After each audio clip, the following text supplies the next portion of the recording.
Alright guys, today is Thursday, September 7th, 2023. So yesterday, Wednesday, I did not work on Steve's car.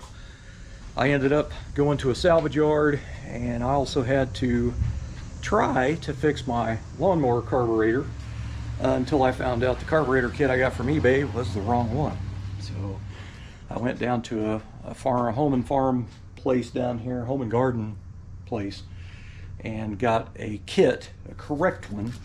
We'll see how that goes. It's got where the hose goes on the side of the carburetor, from the fuel tank.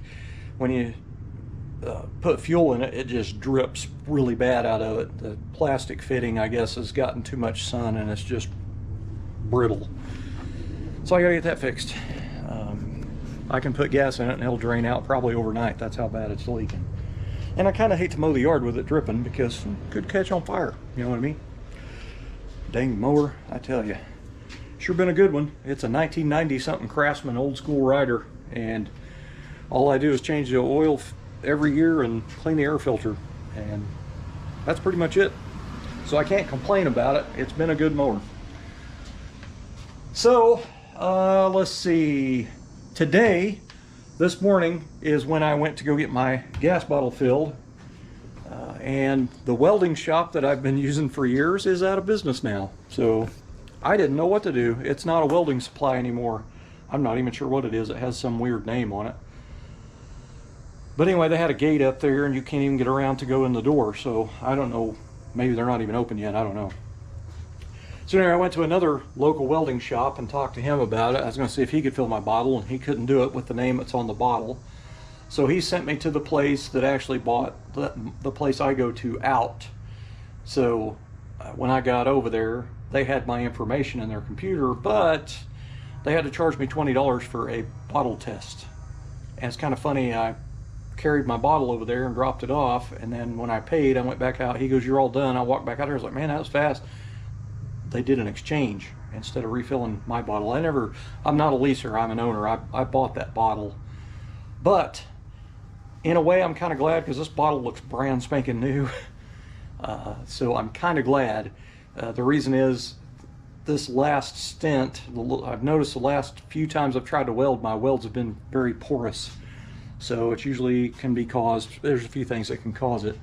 But anyway, went through everything else on my MIG that can cause it. So it has to be the gas. If it's not, then I don't know what the heck is going on. But anyway, hopefully I've got everything all swapped out and the new bottle hooked up. I'm getting ready to get started on welding on that frame and see if I can get it to work. So Steve dropped by some parts, but when he come by, my wife was here for lunch and we were in there eating, so he pretty much dropped off the parts and left. He brought the new spring perches to weld onto the rear end, and also a brand new set of tie rods with sleeves. So pretty much everything's gonna be brand new. I am pretty sure that these springs, these coil springs from his car, are for a 6-cylinder. This car always set really high in the front. They're really, really tall. Anyway, I'm almost kind of wondering if it wouldn't be better off to go ahead and get, because he doesn't like how high it sets, I almost wondered if it would be better off getting a set of 1-inch lowering V8 coil springs. You know, those 6-cylinder springs are heavier duty because those 6-cylinders were heavier than a small block Chevy. So that would explain why the front end doesn't really go down that much when the engine goes in. So I don't know if he's going to be interested in buying coil springs or not, but the last set I got was from H&H, and I don't remember what I paid for them. But anyway, I can still use them. It was running and driving with them, but it just set too high. It's going to be a little bit of a stiffer ride in the front with those 6-cylinder springs. But I remember back in the day, my uncle used to talk about doing, if you did a big block swap on a Tri-5 Chevy, the 6-cylinder springs were the ones he liked. So just old school way of, redneck way of doing something. You don't have to spend money on buying new coils and stuff. But anyway, so today's project is going to be try to weld up the cross member brackets to the frame and weld up the hardtop body mounts to the frame. And I still do not have a confirmation, I got a confirmation for my order at Woody's for the side engine mount set, but I still haven't got a tracking number. So I'm starting to get a little irritated.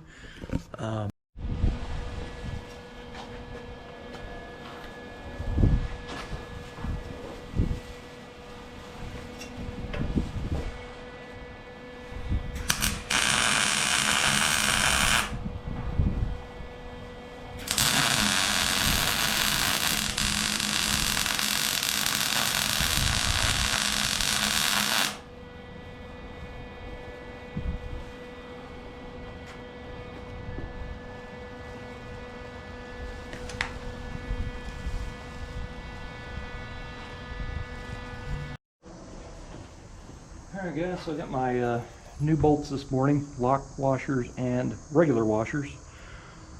These are all the same length to bolt, they're 1 1/4 long. And that's to bolt the gusseted brackets to the frame. I'm going to tighten them down and then I'm going to weld them.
Alright guys, I got the tranny brackets welded on and the hard top body mounts welded on.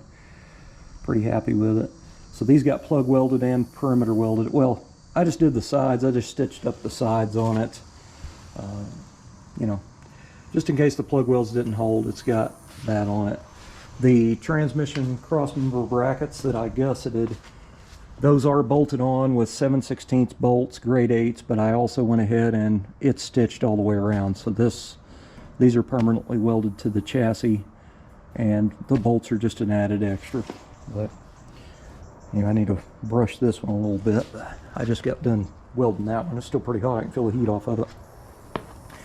You know, I got this one stitched on as well. I'm going to go in and grind those plug welds down just a little bit, smooth them off a little bit so they don't look so bad, but I'm happy with that, man. That'll work.